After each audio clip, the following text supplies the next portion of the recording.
نماز میں شک کی دو صورتیں، اور جہاں تک شک کا تعلق ہے تو وہ نماز میں اضافے یا کمی کے مابین تردد کو کہتے ہیں. یعنی تردد یہ ہے کہ زیادہ پڑھی ہے یا کم پڑھی ہے. اس کی مثال یہ ہے کہ آیا اس نے 3 رکعت ادا کی ہے یا 4. اس صورت کی 2 حالتیں ہیں. نمبر 1، کسی ایک چیز پر یقین ہونا.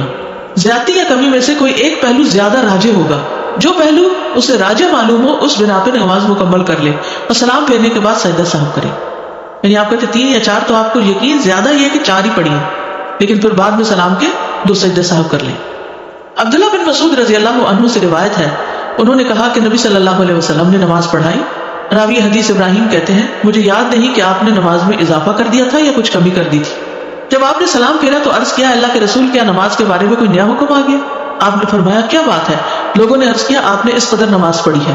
ٹھیک ہے، یا زیادہ کر دیا یا کم کر دیا، کچھ گڑبڑ ہو گئی. یہ سن کر آپ نے اپنے دونوں پاؤں موڑے اور قبلہ رخ ہو کر 2 سجدے کر دیے. پھر سلام پھیرا اور ہم سے مخاطب ہو کے فرمایا اگر نماز کے متعلق کوئی نیا حکم آتا تو میں تمہیں ضرور مطلع کرتا، یعنی پڑھانے سے پہلے تمہیں بتاتا کہ اب یہ تبدیلی ہو گئی ہے. لیکن میں بھی تمہاری طرح ایک انسان ہوں، جس طرح تم بھول جاتے ہو میں بھی بھول جاتا ہوں، اس لیے جب میں بھول جاؤں تو مجھے یاد دلا دیا کرو. اور جب تم میں سے کوئی اپنی نماز میں شک کرے تو اسے چاہیے کہ صحیح حالت معلوم کرنے کی کوشش کرے، پھر اسی پر اپنی نماز پوری کر کے سلام پھیر دے، اس کے بعد 2 سجدے کرے. تو شک کی صورت میں کیا ہے؟ شک دور کرے اور یقین کو بنیاد بنا کر نماز پوری کرے اور اس کے بعد 2 سجدے کر لے. ابو سعید رضی اللہ عنہ سے مروی ہے کہ نبی صلی اللہ علیہ وسلم نے فرمایا جب تم میں سے کسی کو اپنی نماز میں شک پڑ جائے تو وہ شک دور کرے اور یقین پر بنیاد رکھے. جب اسے نماز مکمل ہونے کا یقین ہو جائے تو وہ بیٹھے بیٹھے 2 سجدے کر لے. کسی چیز پر یقین نہ ہونے پر یا پھر اس کے نزدیک نقصان اور زیادتی میں سے کوئی بھی راجح نہیں، کوئی سمجھ نہیں آ رہی کہ کیا ہے، تو اسے کم رکعتوں پہ یقین کر لینا چاہیے، اسے بنیاد بنانا چاہیے.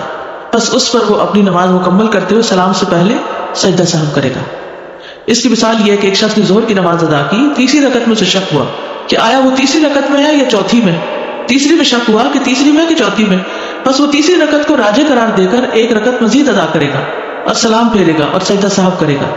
ٹھیک ہے، یعنی چوتھی کا یقین نہیں ہے نا، تیسری کا تو ہے. ٹھیک، تو تیسری بنا کے چوتھی مزید پڑھے گا.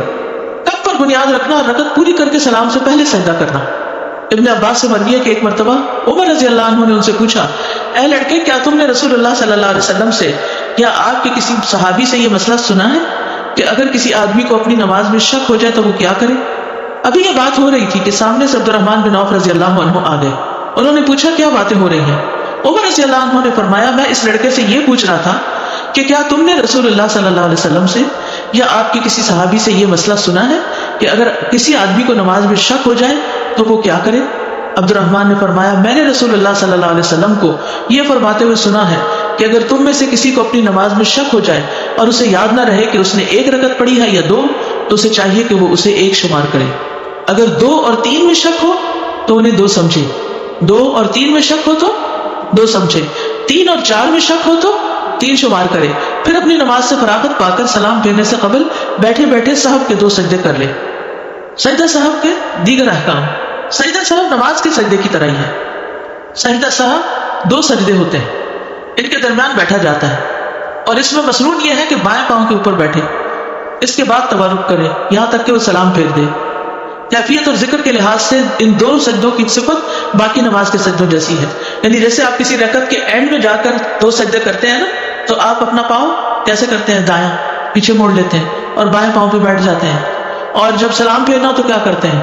نیچے بیٹھ جاتے، تورک کرتے ہیں. تو سجدہ صاحب کے بھی ایسے ہی کریں گے. پہلے سجدے کے بعد جب بیٹھیں گے تو پاؤں کھڑا کریں گے، دوسرے سجدے کے بعد جب آپ بیٹھیں گے تو دونوں پاؤں یا تو باہر نکال لیں گے یا پھر ایک کھڑا کر کے دوسرا پاؤں پنڈلی سے نیچے نکال لیں گے. تورک جس کو کہتے ہیں. سجدہ صاحب میں کیا پڑھا جائے؟ سجدہ صاحب کے لیے کوئی خاص دعا مقرر نہیں، اس بنا پر ان کا حکم بھی نماز کے سجدوں کے حکم کے مطابق ہوگا. اور جو دعائیں نماز کے سجدے میں پڑھی جاتی ہیں، مثلا سبحان ربی الاعلیٰ یا کوئی اور دعا، تو وہی پڑھی جائے گی اس میں بھی، کیونکہ رسول اللہ صلی اللہ علیہ وسلم کا فرمان ہے بندہ اپنے رب کے سب سے زیادہ قریب اس وقت ہوتا ہے جب سجدے کی حالت میں ہو، اس لیے سجدے میں زیادہ سے زیادہ دعا کرو. نماز کے سجدے سے لمبا سجدہ کرنا. بعض لوگ سجدہ صاحب کرتے ہیں تو وہ جلدی جلدی 2 کر لیتے ہیں کہ یہ تو بس ایسے ہی جھونگے میں ہے، تو ذرا لمبا سجدہ کرنا چاہیے. ابو ہریرہ رضی اللہ عنہ سے روایت ہے کہ ایک مرتبہ رسول اللہ صلی اللہ علیہ وسلم نے 2 رکعتوں کے بعد سلام پھیر دیا تو آپ سے ذوالیدین نے کہا اے اللہ کے رسول کیا نماز کم ہو گئی ہے یا آپ بھول گئے؟ رسول اللہ صلی اللہ علیہ وسلم نے حاضرین سے پوچھا کیا ذوالجدین نے ٹھیک کہا؟ لوگوں نے عرض کیا جی ہاں. تو رسول اللہ صلی اللہ علیہ وسلم کھڑے ہوئے اور مزید 2 رکعتیں ادا کی، پھر سلام پھیرا. اس کے بعد اللہ اکبر کہا اور پہلے 2 سجدوں کی طرح یا اس سے طویل سجدے کیے اور اپنا سر اٹھایا. یہ اہم بات ہے، آخری جملہ، پہلے 2 سجدوں کی طرح یا اس سے زیادہ طویل سجدے کیے پھر سر اٹھایا. نفل نماز میں بھی سجدہ صاحب کرنا ہوتا ہے، صرف فرائض میں نہیں ہے. یہ ابن عباس نے اپنے وتر کے بعد صاحب کے 2 سجدے کیے. سلام کے بعد اگر گفتگو کر بھی لی تو بھی سجدہ صاحب کر سکتے ہیں.